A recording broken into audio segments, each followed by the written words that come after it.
Hola, en este video quería elaborar un poco lo que estaba hablando en mi cuenta de Instagram sobre la rebaja que ha tenido Panamá en la calificación de riesgo por parte de Standard Poor's. Para los que no han visto la noticia, Standard Poor's, que es una de las grandes agencias crediticias, ha decidido que el riesgo de Panamá ahora se considera triple B. Antes teníamos una calificación de riesgo triple B más, lo cual era considerado como mejor riesgo.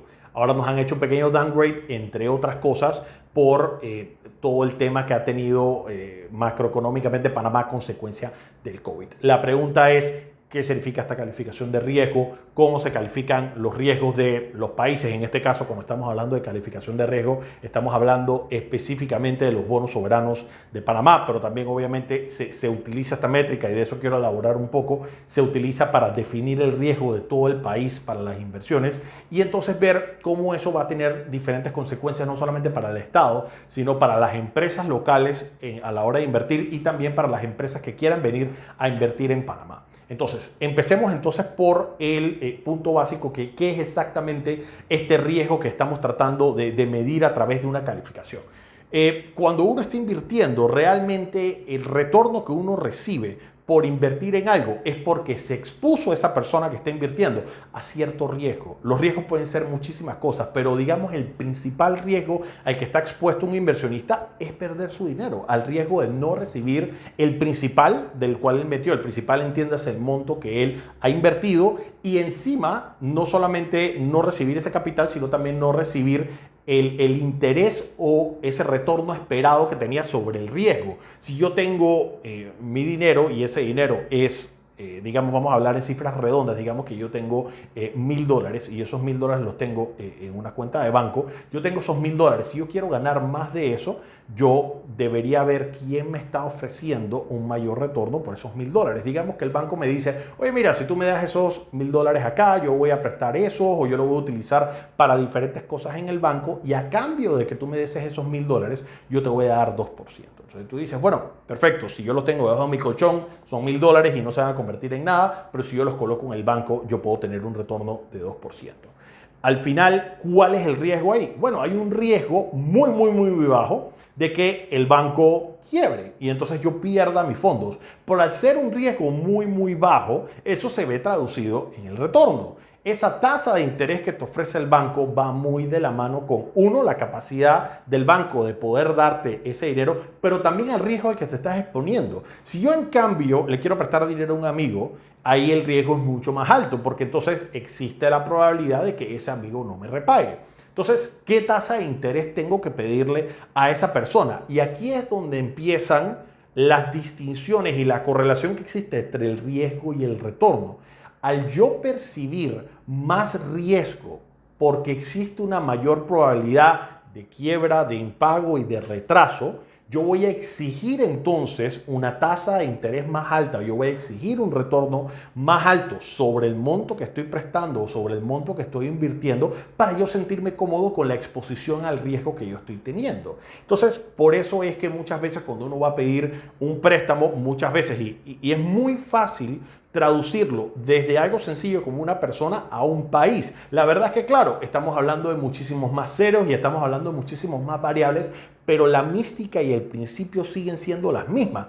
Al final, cuando uno está viendo para si una persona quiere un préstamo, ¿qué es lo que hace el banco? El banco primero te pregunta, ok, ¿para qué vas a usar el dinero? Entonces es una pregunta importante, porque dependiendo para qué vas a usar el dinero, el banco va a tener una idea de que en verdad ese uso de fondos es apropiado o no. Por ejemplo, si el banco, uno va al banco y uno le dice al banco, mira, es que yo quiero un dinero porque yo quiero hacer una inversión.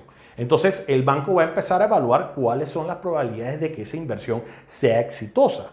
El banco también va a evaluar, ok, cuál es la capacidad de repago que tiene esta persona. Pongámoslo más sencillo, digamos que la persona está pidiendo un préstamo para comprar un carro. Entonces, la persona dice, miren, yo quiero comprar un carro y necesito el dinero para comprar un carro. El banco va a decir, ok, ¿cuál es la capacidad que tiene esta persona para repagarme el préstamo del carro? Y van a ver cosas como el salario, van a ver cosas como la estabilidad laboral, van a ver en qué industria está trabajando la persona, qué otras deudas tiene la persona. Por ejemplo, piden la APC para ver si tiene deudas en otros lados, si tiene historial de crédito.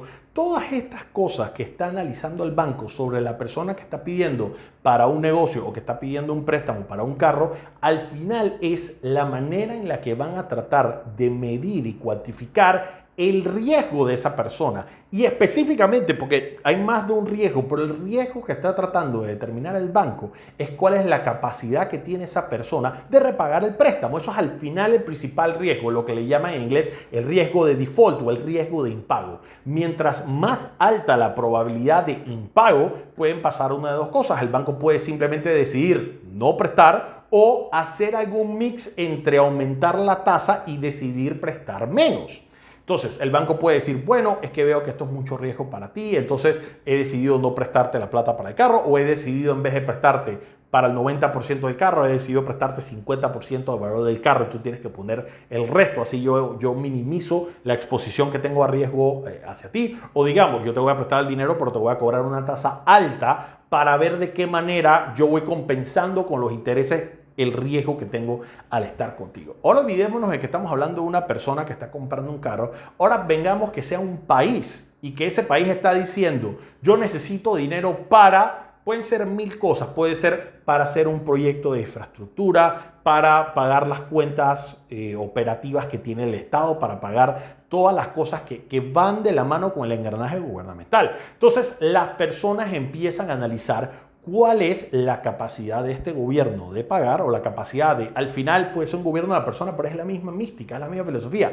¿Cuál es la probabilidad de que el gobierno no me pague a mí o que se atrase en el pago? ¿Y cuáles son las métricas que yo voy a utilizar? Bueno, muy parecido a como yo estaba viendo con una persona, veo cuál es el porcentaje de deuda que ya está expuesto el gobierno. Esto es lo que nosotros llamamos la relación deuda-PIB. En Panamá, esta métrica se ha ido desmejorando desde hace ya varios años. De hecho, no es ninguna sorpresa que ya hayamos estado en una circunstancia en que nos hayan bajado la calificación de riesgo. En Panamá, nosotros tenemos una cosa que se llama la Ley de Responsabilidad Social Fiscal. Entre otras cosas, la Ley de Responsabilidad Social Fiscal le pone un límite realmente a dos métricas muy importantes a la hora de calificar riesgo. La primera es ¿cuál es la deuda en relación al Producto Interno Bruto del país? Esto es lo que llamamos la relación deuda-PIB. Para una persona es qué porcentaje del ingreso anual de una persona es relacionado a deuda. En el caso de Panamá, la Ley de Responsabilidad Social Fiscal, la cual se tiene que modificar porque definitivamente las proyecciones dan a que probablemente no cumplamos con eso, pero originalmente el propósito de la Ley de Responsabilidad Social Fiscal es que ese límite de la relación deuda-PIB no fuese más de 40%.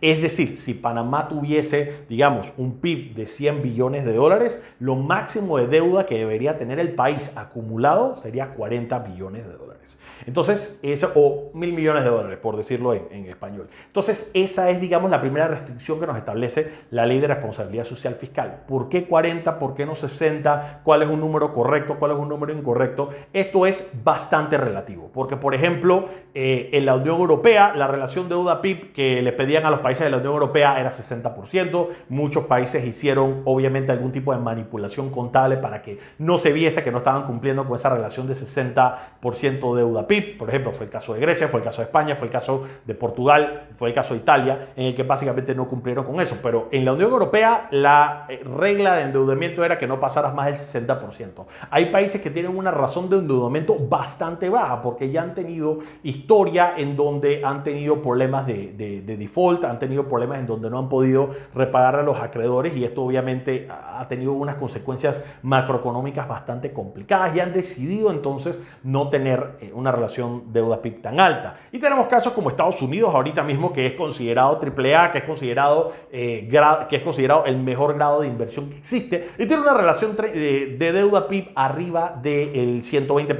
Creo que la última vez que me fijé ya estaban llegando al 130%. Es decir, el total de la deuda que tiene Estados Unidos es más por 30% de lo que están produciendo de PIB por año. Pero la gente le sigue prestando dinero a Estados Unidos. O sea que realmente ese 40% es relativo. Obviamente no puedes calificar a Panamá contra Estados Unidos en muchas dimensiones, pero es una de las métricas. Otra de las métricas que le gusta ver o que vemos, por ejemplo, la ley de responsabilidad social fiscal, que también ve las calificadoras de riesgo, es no solamente cuánto es la deuda, sino cuánto es el déficit. El déficit, en lugar de ser cuánto es el total de la deuda, te mide cuál es el ingreso al año que tiene el Estado, cuáles son los gastos al año que tiene el Estado y ver esa diferencia. Si el Estado tiene más ingresos que gastos, tiene un superávit. Si el ingreso del Estado es exactamente igual al gasto, entonces tienes un balance. Sin embargo, si tú tienes más gastos que tus ingresos, tienes un déficit. Ese déficit, al final, ¿cómo se financia? Se tiene que financiar con deuda. Entonces, cada año el déficit que se va generando se le va agregando a la deuda. Entonces, aquí estos dos componentes son los que causan preocupación. Especialmente este año, uno de los grandes problemas que ha estado teniendo Panamá es su capacidad de poder generar ingresos. Y eso es lógicamente a causa del COVID. El COVID básicamente ha hecho que, creo que la última vez que me fijé estábamos hablando de una caída en relación al año pasado y en relación a lo que se había presupuestado en algunos rubros por más del 30%, en algunos rubros hasta casi el 60%. Entonces, lógicamente, se ha controlado el gasto en algunas cosas, pero no en todas. Y tú necesitas como país que en caso de situaciones macroeconómicas inestables que el Estado a través de su política fiscal inyecte algo de flujo de caja a la economía. Estas son métricas expansivas, son las opciones macroeconómicas que tenemos a nuestra disposición porque no tenemos un banco central, no tenemos cómo utilizar política monetaria. Entonces el Estado a través de lo que llaman política fiscal tratan de incentivar un aumento del Producto Interno Bruto. Entonces tienes ingresos bajos, tienes gastos que vas a tener que hacer, ese déficit que vamos a tener por año va a ser bastante grande. Al final ese déficit se va a acumular en la deuda y esto es precisamente lo que está viendo una calificadora de riesgo. Está diciendo, Panamá en términos relativos y comparado con otros momentos, es decir, periodos anteriores, le veo más riesgo ahora que antes. En términos absolutos, seguimos siendo grado de inversión. Es decir, sigue siendo buen riesgo Panamá. Y no significa que la gente nos va a dejar de prestar plata, pero en relación a otros momentos hemos estado mejor. Ciertamente hemos estado mejor. Y ahorita lo que está tratando de transferir o lo que está tratando de decir el S&P con esta calificación es que los indicadores objetivos macroeconómicos y fiscales de Panamá se han deteriorado y han desmejorado. Por ende, esta persona, si yo le estuviera prestando y le estuviese evaluando para dar un nuevo préstamo, yo diría, esta persona ha tenido una baja en salario y esta persona está aumentando sus gastos, por ende, tal vez esa capacidad que tenga de pagarme sea más difícil, sea más complicada, es decir, esta es una persona que tiene más riesgo. Ese es una sobresimplificación de lo que está pasando ahorita con el tema de la calificadora de riesgo. Ahora, entramos a un punto interesante. ¿Qué tanto riesgo? Entonces ahí está todo el tema de los rankings. S&P no es la única calificadora de riesgo. De hecho, hay muchas calificadoras de riesgo. Las principales tres son Standard & Poor's, Fitch y Moody's. Y cada uno tiene su métrica, cada uno evalúa diferentes parámetros y evalúan. Al final todo lo que están tratando de ver es cuál es la probabilidad de impago de ese estado o cuál es la probabilidad de que ese estado no tenga suficiente flujo para hacerle frente a los acreedores. ¿Quiénes son los acreedores?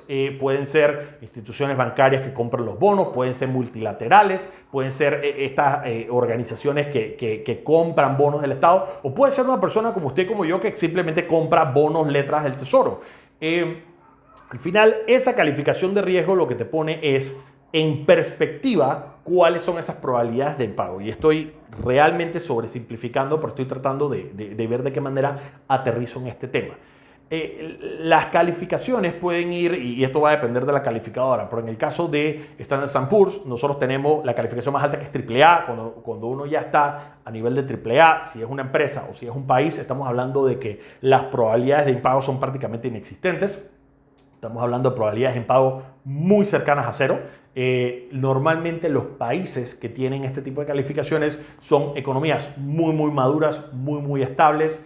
Sacando a Estados Unidos, estamos hablando de que tienen niveles de relaciones deuda-PIB muy controladas, que tienen instituciones muy fortalecidas y no tienen, digamos, ese riesgo político de cambio en toma de decisiones sobre el repago de la deuda. Y este punto es muy importante a cómo esto se traduce ahora para invertir. Uno de los detalles importantes entonces es que esa tasa a la que las personas están dispuestas a comprar esos bonos es lo que define lo que llamamos en finanzas la tasa libre de riesgo. Cuando nosotros estamos comprando un bono de los Estados Unidos y le estamos poniendo un precio a eso, es una tasa realmente baja. Pero lo que estamos tratando de decir es, eso es lo que nosotros estamos dispuestos a pagar como mercado para un instrumento que esté prácticamente que libre de riesgo. ¿Por qué digo prácticamente? Porque hay otros riesgos aparte del riesgo de impago, aparte del riesgo de default. Existe el riesgo de devaluación de moneda, existe el riesgo de reinversión, que si por ejemplo cuando yo compro un instrumento, cuando me lo paguen, el mercado haya cambiado y no voy a tener por ejemplo los mismos retornos que tenía antes. Hay diferentes niveles, pero una de las cosas en las que yo estoy prácticamente seguro es que no hay probabilidad de que no me paguen. O sea, hay una muy baja probabilidad de impago. Entonces, ese es el piso que nosotros tenemos en cuanto a la tasa. Entonces, la tasa libre de riesgo es básicamente para cada moneda, por ejemplo, para euros probablemente sea un bono a largo plazo de Alemania o de Austria. Para dólares estamos hablando de estamos hablando en dólares. Así que eso se define como la tasa libre de riesgo. Ese es el piso. Eso es lo que un inversionista está dispuesto a recibir de retorno para un instrumento que no tenga riesgo. De ahí empezamos con otros análisis. Si, por ejemplo, esa tasa libre de riesgo de los Estados Unidos es 2%, ¿cuánto debe entonces ofrecer Panamá o México o Colombia por un instrumento equivalente? Si, digamos, estamos hablando un bono soberano de los Estados Unidos a 10 años, digamos que la tasa fuese 2%. Y Panamá quiere ofrecer exactamente lo mismo, un bono soberano de la República de Panamá, pagadero a 10 años. ¿Qué tasa debe ofrecer? Bueno, empecemos por qué pasa si ofrece 2%. Lo más probable es que los inversionistas no quieran pagarlo. Porque, ¿por qué comprarían un instrumento de Panamá a un retorno de 2% si eso es lo que le está dando Estados Unidos sin riesgo? Es decir, yo estoy dispuesto a aceptar 2% si no hay riesgo de impago. Pero al haber un riesgo de impago mayor, todavía no sé cuánto, pero mayor a Panamá que el de Estados Unidos, yo necesito que me compense. Ok, la pregunta es entonces, ¿cuánto más necesito que me compenses? Entonces ahí empieza a ver el tema de la calificación. Ya definimos entonces que Estados Unidos es AAA. ¿Qué significa ser menos de AAA? Y entonces ahí es donde empieza AAA menos, AA más, AA, etcétera. Y hay toda una lista que va hacia, yo creo que lo mínimo es DD. Básicamente hay diferentes escalones y en cada uno de esos escalones van definiéndose las diferentes métricas. ¿Cuál es la relación deuda-PIB? ¿De dónde vienen los ingresos de ese país? Son análisis realmente bastante detallados, hacen proyecciones sobre el país, sobre el futuro económico del país, si el país está haciendo ciertas inversiones, inclusive empiezan a analizar temas de la estabilidad política de ese país y que no tengan, digamos, instituciones altamente corruptas o instituciones que del día de mañana decían, ¿sabes qué? No vamos a pagar la deuda. Eso va incluido en la calificación de riesgo del país. Entonces, al Panamá estar en BBB, todavía entramos en una categoría de que ese instrumento, ese bono soberano de la República de Panamá, sigue siendo suficiente bueno para los inversionistas. Básicamente es, inversionista, te vamos a dar un retorno mayor al de un instrumento que tiene una mejor calificación y que por ende tiene menos riesgo, pero sigue siendo en términos absolutos un riesgo suficientemente bueno porque tenemos una alta probabilidad de que todavía te vayamos a pagar y a tiempo. Ahora, ese spread, es decir, esa diferencia entre lo que tiene que ofertar un bono de Panamá versus un bono de los Estados Unidos, es lo que llamamos el riesgo país. El riesgo país normalmente va de la mano a la calificación de riesgo. Y digo normalmente porque hay otras formas en determinar ese spread. El mercado es el que define el spread. Por ejemplo, puede ser que el día de mañana el mercado diga, por riesgo República de Panamá, yo necesito 4% por arriba de ese 2% que me está ofertando Estados Unidos. Y puede ser que 2 semanas después diga, bueno, yo estoy dispuesto a aceptar 2% por arriba del 2% de los Estados Unidos. Entonces, esas son cosas que van fluctuando. Inclusive, y de esto yo expando bastante. De hecho, yo tengo un curso de este tema. Cuando yo estoy hablando del WACC, estoy hablando de cómo calcular el costo del equity, hablo de esto en muchísimo detalle. Pero cuando yo quiero analizar el riesgo, una de las cosas que yo quiero ver es precisamente esa diferencia de en cuánto tiene que venderse o cuánto retorno le tiene que dar a un accionista un bono del Estado de Panamá versus una tasa libre de riesgo, que en este caso, digamos, como son dólares, es un bono de los Estados Unidos.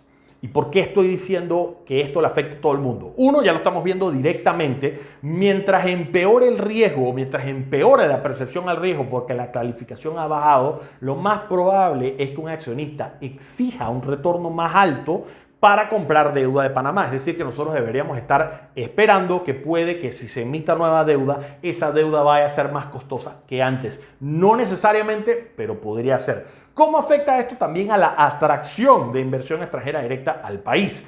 Esto obviamente lo que va a decir es, para yo invertir en Panamá versus invertir en Estados Unidos o en un país maduro, una de las cosas que yo debo entender es qué tanto riesgo extra existe a la inversión que voy a hacer. Porque obviamente uno está expuesto a diferentes riesgos. Uno está expuesto a el riesgo de mercado.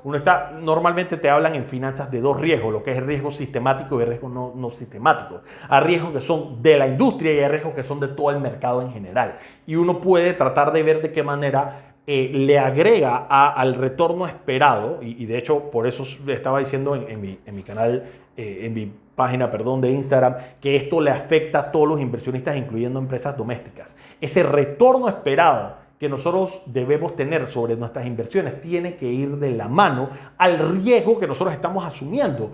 Y si el país se ve en una situación más riesgosa, evidentemente el riesgo para nuestras empresas domésticas se está viendo directamente impactado. Entonces es una cosa que hay que tomar en consideración. Pero al inversionista extranjero, la manera de poder cuantificar el retorno esperado que va a tener en Panamá versus donde ellos están o donde quisieran invertir en un país más maduro es, si yo quiero invertir en Panamá, yo necesito cuantificar ese costo del riesgo Panamá. Y la manera en la que la mayoría de la gente cuantifica el riesgo Panamá es a través de esta métrica de ese riesgo país, que va de la mano con la calificación, pero también va de la mano con ese spread de cuánto da un bono soberano y cuánto da un bono soberano de un país maduro. Esto es una parte muy técnica, estoy tratando de resumir la parte cualitativa, pero esto tiene un impacto muy grande en las inversiones, porque al final la manera en que yo contabilizo este riesgo es poniéndolo en la tasa de descuento. Y si yo lo pongo en la tasa de descuento y me va a aumentar mi tasa de descuento, yo o decido no invertir porque pienso que no voy a tener suficiente retorno, o tengo que poner un precio más alto sobre el retorno que voy a exigirle al país para invertir, y eso al final tiene consecuencias negativas al país en términos relativos, porque al final Panamá sigue siendo grado de inversión. El peligro sería que la situación se siga deteriorando al punto que dejemos de ser grado de inversión. Esperemos no volver a ese punto. Nosotros tenemos ya casi una década siendo grado de inversión, me parece que tal vez ya más de una década siendo grado de inversión. Y es un hito importantísimo porque es lo que nos ha ayudado a que la gente perciba Panamá no obviamente como un país maduro, pero como un país con suficiente estabilidad que vale la pena la inversión con una prima por encima de ese retorno de un país maduro le podría ofrecer. Eso es básicamente el resumen. Obviamente he tratado de minimizar en menos de 25 minutos todo un tema expansivo. Podría de hecho inclusive probablemente haga otros videos en el que dé mucho más detalle, por ejemplo, cómo esto puede afectar las inversiones, cómo esto puede afectar, digamos, empresas que cotizan en la bolsa de valores de Estados Unidos, que sean empresas panameñas o en otros países. Así que si les pareció bueno el video, me dicen y con mucho gusto puedo hacer otro video un poquito más elaborado y tal vez enfocándolo un poquito en lo que es para inversiones o cómo esto puede afectar a los inversionistas.